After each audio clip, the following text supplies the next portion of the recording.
आदाब नाजरीन, programme good news जज्बा इंडिया में आपका इस्तकबाल, आपका खैर मकदम। जब हम बात करते हैं प्रोग्राम गुड न्यूज़ जज्बा इंडिया की, यहाँ लगता है जाकर के यहाँ हर खबर बनती है उम्मीद की किरण, यहाँ हर कहानी होती है हौसले की उड़ान। तो चलिए इसी उड़ान और इसी जज्बे के नाम आज का प्रोग्राम गुड न्यूज़ जज्बा इंडिया का। आइए करते हैं शुरुआत। आइए अब आपकी मुलाकात करवाते हैं हम कुछ ऐसे कैदियों से जो जेल में रहने के बावजूद अपने फ़न को आज़मा रहे हैं, अपनी कला को आज़मा रहे हैं। जी हाँ, ये वही कैदी हैं जो सीख रहे हैं मुख्तलिफ़ किस्म की कलाकृतियाँ बनाना, मुख्तलिफ़ किस्म की पेंटिंग बनाना, ख़ास तौर पर लकड़ी पर किस तरह से नक्काशी की जा सकती है। कैदी बहुत अच्छी तरह से इस काम को न सिर्फ इन्होंने सीखा बल्कि आज इसे किया भी है, और इससे जो आमदनी होती है इससे ये अपना केस लड़ते हैं और अपने घर वालों की मदद भी करते हैं। तो किस तरह से ये कैदी कर रहे हैं काम, आइए जान लेते हैं।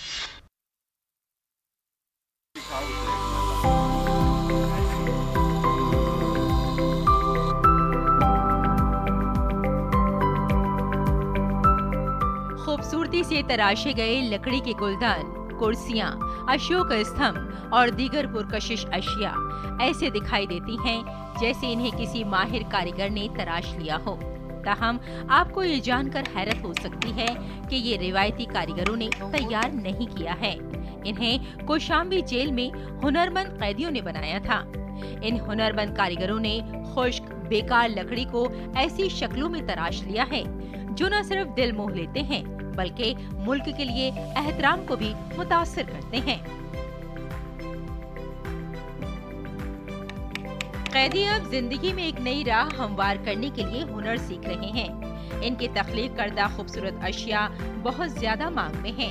इनके आउटवर्क्स का साइज 6 इंच से लेकर 2 फीट तक होता है। ये शाम तुलसी की माला, फर्नीचर और आराइशी अशिया भी तैयार करते हैं। जेल में 500 से ज्यादा कैदी मुख्तलिफ कामों में मसरूफ हैं। कौशाम्बी डिस्ट्रिक्ट जेल कैदियों के लिए इस्लाह और खुद इन्हिसारी का मरकज बन रही है।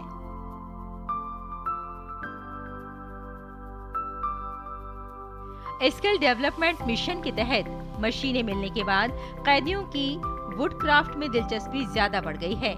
इस वक्त 8 कैदियों को वुड क्राफ्ट और 5 को क्ले आर्ट की तरबियत दी जा रही है। ये मसनूआत सरकारी तकरीबात और अवामी अदालतों में दिखाई जाती हैं। फरोख्त से हासिल होने वाली आमदनी कैदियों को दी जाती है, जिससे अपने खानदानों की किफालत और मुकदमों की वो पैरवी करते हैं। ये इक़दाम इनमें खुद एतमादी और हुब्बुल वतनी के जज्बे को भी फरोग़ दे रहा है।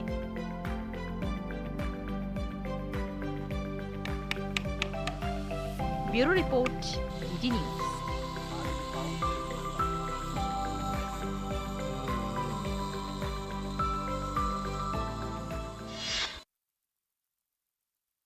दोस्तों, ये तो हम सभी जानते हैं कि आजकल बेकार चीज़ों से भी बहुत खूबसूरत और बहुत शानदार चीज़ें बनाई जा सकती हैं। और जब हम बात करते हैं टेक्सटाइल की, जब हम बात करते हैं किसी फैब्रिक की, तो ये तो आप जानते ही होंगे कि उनसे भी मुख्तलिफ़ किस्म की चीज़ें बनाई जा सकती हैं और बाज़ार में आपको ऐसी चीज़ें नज़र भी आ रही हैं। हम उन्हें ख़रीदते हैं और अपने घर की शोभा बढ़ाते हैं, अपने घर की आसाइश पैदा करते हैं। इसी तरह से टेक्सटाइल इंडस्ट्री में भी काफ़ी काम किया जा रहा है कि कोई भी चीज़ वेस्ट ना की जा सके। तो किस तरह से हो रहा है ये काम, आइए इस कहानी में जान लेते हैं। नवी मुंबई वस्त अपशिष्ट को लोगों और पर्यावरण के लिए एक अवसर बना रहा है। नवी मुंबई की टेक्सटाइल रिकवरी फैसिलिटी चक्रीय प्रणालियों और सामुदायिक भागीदारी के माध्यम से वस्त अपशिष्ट को अवसरों में बदलने का काम कर रही है। स्वच्छ भारत मिशन अर्बन 2.0 के अंतर्गत ये पहल न केवल लैंडफिल कचरे को कम कर रही है बल्कि रोजगार के नए रास्ते भी खोल रही है और शहरी भारत के लिए एक प्रभावी व विस्तार योग्य मॉडल पेश कर रही है। भारत में हर साल लगभग 78 लाख मीट्रिक टन वस्त्र अपशिष्ट उत्पन्न होता है, जो घरों, संस्थानों और उद्योगों द्वारा उपयोग किए जाने वाले वस्त्रों की व्यापकता और विविधता को स्पष्ट रूप से दर्शाता है। साड़ियों और वर्दी से लेकर डेनिम और घरेलू लिनेन तक कपड़े शहरी कचरे के प्रवाह का एक महत्वपूर्ण हिस्सा है, जिसे अक्सर अनदेखा कर दिया जाता है। स्वच्छ भारत मिशन अर्बन 2.0 के तहत नवी मुंबई नगर निगम इस मामले में राष्ट्रीय स्तर पर अग्रणी बनकर उभरा है। व्यवस्थित उपायों के माध्यम से वस्त्र अपशिष्ट की समस्या से निपटने के अवसर को पहचानते हुए एनएमएमसी ने नवी मुंबई के बेलापुर में भारत की पहली नगर निगम टेक्सटाइल रिकवरी फैसिलिटी यानी TRF स्थापित की। सो ये जो महिलाएं हैं हमारी यहाँ पे, हम पहले तो डिज़ाइन कॉन्सेप्ट डिज़ाइनर जो है हमारे साथ में, तो वो डिज़ाइंस बना के हमारी हेड ऑफ द डिज़ाइनर है वो सिलेक्ट करती है। एंड उसके बाद में हम सारी महिलाओं को जैसे कि पैचवर्क करके कुशन कवर्स हो, टेबल मैट रनर हो, वो किस तरीके से किस मेजरमेंट के साथ में उसको स्टिचिंग करना है, किस मेजरमेंट के साथ में उसको जोड़ना है, तो ये सारी ट्रेनिंग हम उनको मास्टर जी के साथ में और मास्टर टेलर के साथ में हम लोग उनको स्टिच कराते हैं। नवी मुंबई की टेक्सटाइल रिकवरी फैसिलिटी यानी TRF की परिकल्पना एक स्वतंत्र संग्रह केंद्र के रूप में नहीं बल्कि एक व्यापक चक्रीय इकोसिस्टम के रूप में की गई है, जो संग्रह, छंटाई, प्रौद्योगिकी और आजीविका सृजन को जोड़ता है। पहले मास्टर जी कटिंग देखते हैं वो बैठता है कि नहीं, उसके बाद मास्टर जी हमें देते हैं फार्मा कट करके, उसके बाद ही सिलाई करते हैं। इस मॉडल की शुरुआत विकेंद्रीकृत संग्रहण प्रणाली से होती है, जिसके तहत सभी 8 नगर निगम वार्डों में स्थित हाउसिंग सोसाइटियों में ब्रांडेड कपड़े के कूड़ेदान लगाए गए हैं।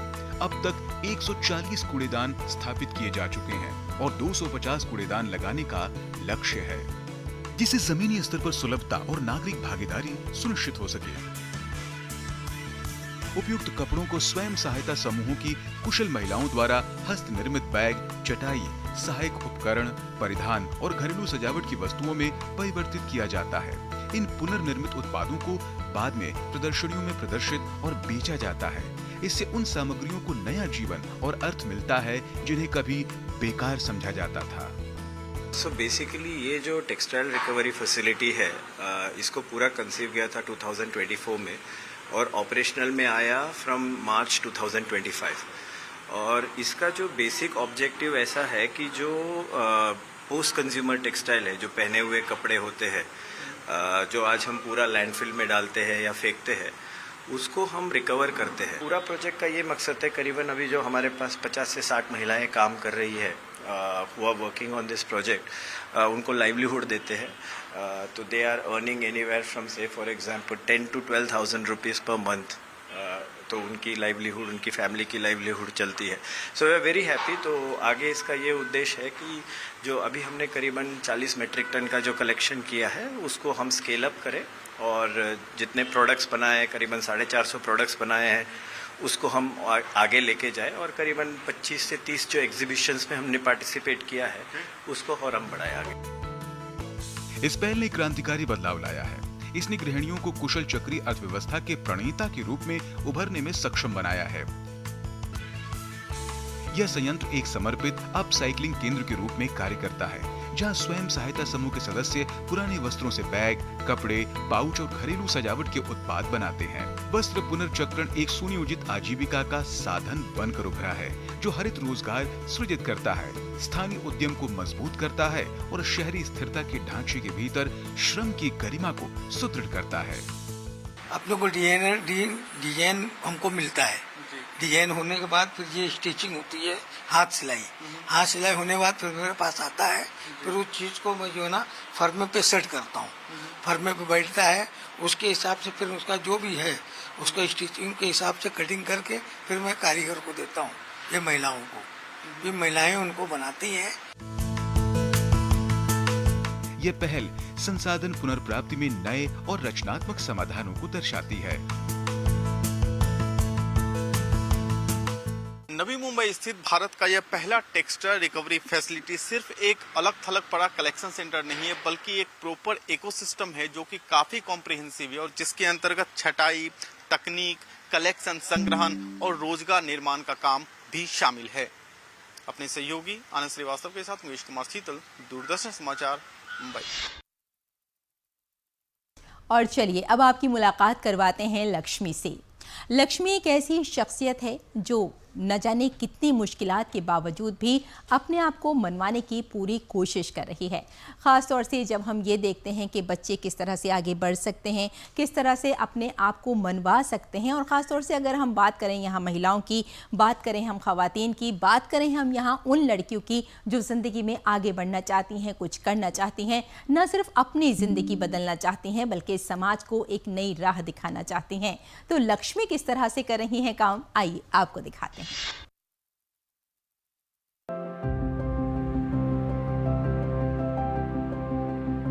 लक्ष्मी श्रीकांत नंदूर से मिलिए।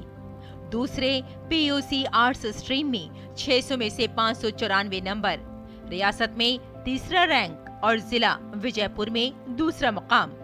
लेकिन इन नंबरों के पीछे सिर्फ माहिरीन तालीम से ज्यादा है एक तवील जद्दोजहद। जब लक्ष्मी सिर्फ 6 क्लास में पढ़ती थी, हादसे में इसके वालिद श्रीकांत की मौत हो गई। घर का सहारा छिन गया और पूरे घर पर गम का पहाड़ टूट पड़ा। मैं इतना अच्छा परिणाम हासिल कर पाई, इसका मुख्य कारण मेरे घर में मेरी माँ, मेरे भाई का सहयोग है। कॉलेज में हमारे लेक्चरर्स बहुत अच्छे से पढ़ाते थे। वे जिस तरह पढ़ाते थे हमारे सभी डाउट्स क्लियर कर देते थे और हमें हमेशा लिखने का भी अभ्यास करवाते थे। सभी आर्ट्स के ही नहीं बल्कि साइंस और कॉमर्स के लेक्चरर्स और प्रिंसिपल ने भी बहुत सपोर्ट किया। ऐसे वक्त में मां शोभा ने हिम्मत नहीं हारी। खुद को मजदूर के तौर पर काम करके हर रोज पसीना बहाकर उन्होंने अपनी बेटी के ख्वाबों को बिखरने नहीं दिया और आज वही बेटी उनकी सबसे बड़ी ताकत बनकर उभरी है। जिला इंतजामिया ने भी लक्ष्मी को इज्जत दी है और इस कामयाबी पर मुबारकबाद दी है। पहली कक्षा से ही उसने सरकारी स्कूल में पढ़ाई की और अब पीयूसी पूरा किया है। उसने राज्य में तीसरा रैंक हासिल किया है। मेरी बेटी ने कक्षा 1 से 12 तक सरकारी स्कूल में पढ़ाई की, कहीं भी ट्यूशन या कोचिंग नहीं ली। वह स्कूल भी पैदल जाती थी। इतने अच्छे अंक लाने पर मुझे बहुत गर्व है। लक्ष्मी बचपन से ही एक ज़हीन तलबा थी। उसने एक सरकारी कन्नड़ मीडियम स्कूल में तालीम हासिल की और फिर बारडोल के गवर्नमेंट पीयू कॉलेज में पढ़ाई की। लेकिन ये सफर आसान नहीं था। हर रोज तकरीबन 3 किलोमीटर पैदल चलकर स्कूल जाना, घर के कामों में मदद करना और खेतों में काम करना, किताबों से ऐसे में ताल्लुक बरकरार रखना, यूनिवर्सिटी में मेहनत करना, शायद यही जद्दोजहद उसकी सबसे बड़ी ताकत बन गई। पीयूसी पहले वर्ष में एडमिशन के समय उसकी हैंडराइटिंग देखकर लगा था कि उसमें पढ़ाई की क्षमता है। 1 महीने बाद ही वह प्रथम आई। उस परीक्षा में लक्ष्मी ही टॉप आई। हमारे स्टाफ ने उसकी कॉपी मुझे दिखाई। उसने मेहनत की है, हमारी सलाह मानी है। हमें और हमारे स्कूल को उस पर गर्व है। बेटी की कामयाबी देखकर मां शोभा की आंखें खुशी के आंसुओं से भर जाती हैं।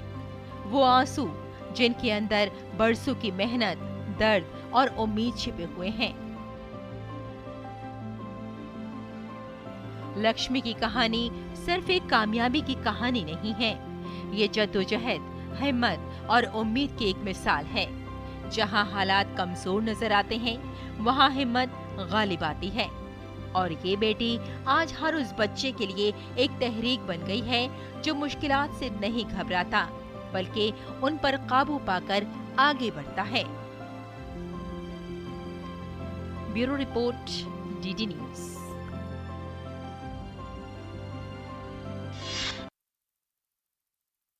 दोस्तों, ऐसी बहुत सारी जगह होती हैं, ख़ासतौर से तालाब या फिर पॉन्ड्स की जब हम बात करते हैं, नदियों की बात करते हैं, तो हम अक्सर देखते हैं कि बच्चे वहाँ खेलते हैं, नहाते हैं और नहाते हुए कई बार कोई हादसा भी पेश आ जाता है। यानी अक्सर बच्चे डूब जाया करते हैं और हम सभी जानते हैं ऐसे में माँओं का हाल क्या होता है।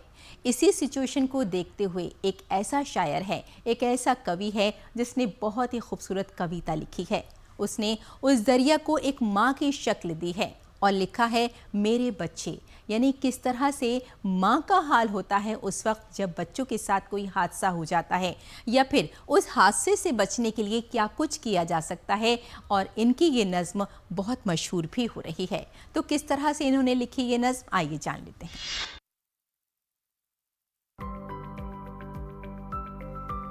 क्या कोई नज़्म, कोई कविता सैकड़ों जानें बचा सकती है? अगर आप मजीद जानना चाहते हैं तो आइए आपको केरलम लिए चलते हैं। पेरियार केरला का सबसे तवील दरिया दरियाए अलुवा में पहुंचकर 2 हिस्सों में बढ़ जाता है। 20वीं सदी के निस्फ आखिर में दरिया में रेत की हद से ज्यादा कानकरी ने मुतादिद भंवर पैदा कर दिए और बहुत से लोग जो नहाने के लिए दरिया में दाखिल होते हैं उनमें फंसकर अपनी जानों से हाथ धो बैठते हैं। 1999 में जब saint Mary high school Aluva के 2 बच्चे दोपहर के खाने के दौरान नहाने आए और भंवर में गिरकर हलाक हो गए तो एक शायर ने इसका हल तलाश करने की जरूरत महसूस की। यहाँ हर साल 4 से 5 लोग अपनी जान गंवा बैठते हैं। इस शायर ने 20 लाइनों की नज्म एंटे मक्कले मेरे बच्चे एक माँ के रूप में लिखी, जो अपने बच्चों से दरिया की सूरत में बोल रही थी। जहाँ भगवान शिव की जटाएं फैली हैं, वहाँ से मानव शव निकाले जा रहे हैं। यह सहन न कर पाने के कारण उस शाम मैं नदी के किनारे आया और नदी को देखते हुए किसी उपाय के बारे में सोचते हुए मेरे मन में पहली 2 पंक्तियां आईं। बच्चों, इसमें कदम मत रखो, मृत्यु यहाँ घात लगाए बैठी है। ये 2 पंक्तियां मैंने यहीं लिख डाली। इन्होंने लोगों में बेदारी पैदा की, इन्हें एहतियात से नहाने और महफूज तरीके से वापस आने की तरकीब दी, क्योंकि अगर एक शख्स भी इस नज्म को पढ़े, एहतियात से नहाए और सही सलामत वापस आ जाए तो इससे दिल को खुशी होती है। Bureau report, DD news. और चलिए अब आपको दिखाते हैं कि खुशियों का ओटला किस तरह से काम कर रहा है। खुशियों का ओटला वो संस्था है, वो तंजीम है जो काम करती है गरीबों के लिए, उनके कपड़ों का इंतज़ाम करती है, उनकी एजुकेशन का इंतज़ाम करती है, ख़ास तौर पर उनको किस तरह से पढ़ाया जा सकता है, किस तरह से उन्हें राग़िब किया जा सकता है। इसके लिए हर संडे यहाँ क्लासेस भी दी जाती हैं। और इसके अलावा अगर किसी गरीब के यहाँ कोई फंक्शन है, कोई शादी ब्याह है, उसके लिए भी कपड़ों वगैरह का पूरा इंतज़ाम किया जाता है। तो किस तरह से ये तंजीम काम कर रही है, आइए जान लेते हैं।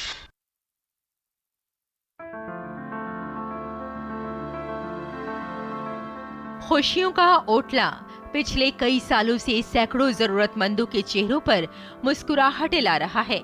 इस ओटला के जरिए गरीबों और जरूरतमंदों में कपड़े, साड़ियाँ, पैंट्स, स्वेटर्स, जूते, स्कूल बैग और किताबें जैसी जरूरी अशिया तकसीम की जाती हैं। खास बात यह है कि आवाम की तरफ से अतिया की गई गैर इस्तेमाल शुदा अशिया को नए सिरे से तैयार करके जरूरतमंदों तक पहुँचाया जाता है। आसपास के शहरों के लोग भी अपनी गैर इस्तेमाल शुदा अशिया अतिया करते हैं, जिन्हें बाद में मुनज़्ज़म करके जरूरतमंदों तक पहुंचाया जाता है। खुशियों का ओटला एक ऐसा माध्यम है, एक ऐसा प्लेटफॉर्म है जहां से हम जरूरतमंद लोगों को कपड़े, किताबें, खिलौने, बर्तन या ऐसी कोई सामग्री जो उनके ज़रूरत की हो, वो हम यहाँ पे बांटने का काम करते हैं। और ये पूरा ओटला जो है ये जन सहयोग से चल रहा है, लोग इसमें मदद करते हैं। हर इतवार को यहाँ एक खुसूसी तकरीब मुनक़्क़िद की जाती है, जहाँ गरीब बच्चों को तकरीबन 3 घंटे पढ़ाया जाता है। इन्हें उमूमी इल्म, अखलाकी तालीम और अच्छी अक़दार सिखाई जाती हैं, ताकि वो ज़िंदगी में आगे बढ़ सकें। इस इक़दाम से मुतासिर होकर शहर के बहुत सारे लोगों ने भी अपना ताउन दिया है। गर्म मलबूसात आमतौर पर सर्दियों के मौसम में तकसीम किए जाते हैं, जबकि सूती कपड़े गर्मियों के मौसम में तकसीम होते हैं। और ख़ास तकरीबात के लिए पार्टी के लिबास। मुंतज़मीन का कहना है कि उनका मकसद मुआशरे के हर ज़रूरतमंद फ़र्द को मदद फराहम करना और बच्चों को बेहतर मुस्तक़बिल की तरफ रहनुमाई करना है। Bureau report, DD news.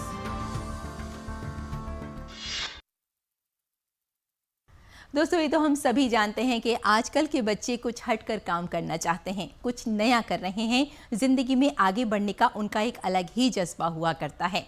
एक ऐसी ही बच्चे से आपकी मुलाकात करवा रहे हैं जो काम कर रही है एनवायरनमेंट के लिए, पर्यावरण के लिए, आबो हवा के लिए। ख़ास तौर से पौधों को तकसीम करती है। इतना ही नहीं, कई जगह जाती है ये बच्ची, स्कूलों में जाती है और मुख्तलिफ पार्टीज़ में भी जाती है और बात करती है बेदारी की। किस तरह से हम आबो हवा को साफ़ सुथरा रख सकते हैं, किस तरह से दरख्त लगा सकते हैं। है ना कमाल की बात। तो किस तरह से ये बच्ची काम करती है, किस तरह से इसके नन्हे कदम ज़िंदगी में खुशहाली लेकर आ रहे हैं, आइए जान लेते हैं।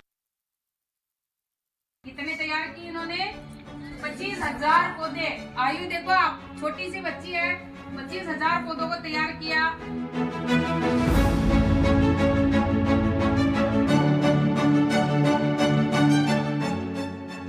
राजस्थान के भीलवाड़ा जिले के शाहपुरा की रहने वाली श्रेया कुमावत से मिलिए, जो छोटी उम्र से ही माहौलियाती तहफ़्फ़ुज़ का पैगाम फैला रही हैं। ग्रीन लिटिल बेबी के नाम से जानी जाने वाली श्रेया हर हफ्ते मुख्तलिफ स्कूलों का दौरा करती हैं ताकि तलबा में दुआ या इज्तिमात के दौरान माहौल के बारे में बेदारी पैदा की जा सके। मेरे पिताजी मुझे आसपास के विद्यालय में लेके जाते और मैं उन्हें प्रार्थना सभा में पर्यावरण के बारे में बताती हूँ कि पर्यावरण हमारे लिए कितना महत्वपूर्ण है और हम उसके बिना कुछ भी नहीं है। और मैं वहाँ पे जाके बच्चों को जागरूक करने के और खुद वहाँ पे जाके वृक्षारोपण करती हूँ और बच्चों से भी करवाती हूँ और उन्हें एक सह प्रेम से पौधा भेंट करती हूँ। श्रेया बच्चों को बीजों से पौधे उगाने, उन्हें लगाने और उनकी हिफाजत और देखभाल करने का तरीका भी सिखाती हैं। श्रेया से मुतासिर होकर तलबा ने अपने घरों, खेतों और अवामी मकामात पर हजारों पौधे लगाए हैं। श्रेया सिर्फ स्कूलों तक ही महदूद नहीं है, वो त्योहारों, मेलों, सालगिरह और शादियों में माहौलियाती तहफ़्फ़ुज़ का पैगाम आम करती हैं। नई शादीशुदा जोड़ों को पौधे तोहफे में देकर वो जिंदगी की एक नई शुरुआत को हरियाली से जोड़ने का पैगाम देती हैं। मेरे पास अभी 50 से भी ज्यादा इनके प्रकार है और लगभग 600 मेरे पास गमले हैं और लोग और जागरूक होए इसके लिए मैंने अपनी जो कुरकुरे की थैलियां है उसमें पौधे लगाए हैं। उसमें मैंने सब्जियां का उत्पादन करा। कोविड-19 लॉकडाउन के दौरान इन्होंने अपनी छत पर एक टेरेस गार्डन तैयार किया, जिसमें सैकड़ों अक़साम के फूल, दवाओं के पौधे और नामियाती सब्जियां उगाई गईं। इसके बाद इन्होंने मिशन हर घर हरियाली मुहिम का आगाज किया, जिसके तहत 50,000 से ज्यादा पौधे लगाए जाते हैं और मुफ्त तकसीम किए जाते हैं। हर तरह की सब्जियां हमारे घर पे होती है और इस तरह से शाहपुरा में करीब 10-15 परिवार ऐसे हैं जो इनसे प्रभावित होकर अपने रूफ टॉप पे सब्जियां उगा रहे हैं। शाहपुरा के रिहायशी प्रियाकांत शर्मा का कहना है कि श्रेया कुमावत के काम से मुतासिर होकर वो अपनी छत पर ऑर्गेनिक सब्जियां उगा रहे हैं और उन्होंने बाजार से सब्जियां खरीदना बंद कर दी है। कि जो हमारे गार्डन में जितने भी पौधे होते हैं, हम उस पौधों को सूखने के बाद में बाहर नहीं फेंकते हैं, क्योंकि बाहर फेंकते हैं तो वो कचरा होता, तो उसका हमने पाउडर बना के उस कचरे में पौधा लगाया। अब पौधा कितना स्वस्थ है। श्रेया ने मुल्क भर की 12 रियासतों में 2000 से ज्यादा बीजों के पैकेट भेजे हैं, खुद 2100 से ज्यादा पौधे लगाए हैं और 25,000 से ज्यादा सीड बॉल्स तकसीम किए हैं। इन्होंने देसी बीज इकट्ठा करके एक सीड बैंक भी कायम किया है। दरख्त लगाने के अलावा वो प्लास्टिक से पाक मुहिम, नामियाती खेती, परिंदों के तहफ़्फ़ुज़ और पानी के तहफ़्फ़ुज़ जैसे मसाइल पर भी सरगर्म अमल है। इनकी कोशिशों से मुतासिर होकर शाहपुरा के बहुत से खानदानों ने अपने घरों की छतों पर फल और सब्जियां लगाना शुरू कर दी हैं। एक अपील करना चाहूँगा मैं सभी लोगों से कि पर्यावरण क्षरण जो हो रहा है दिन ब दिन, उसको संरक्षण करने के लिए हम एक छोटी सी शुरुआत अपने घर से करें।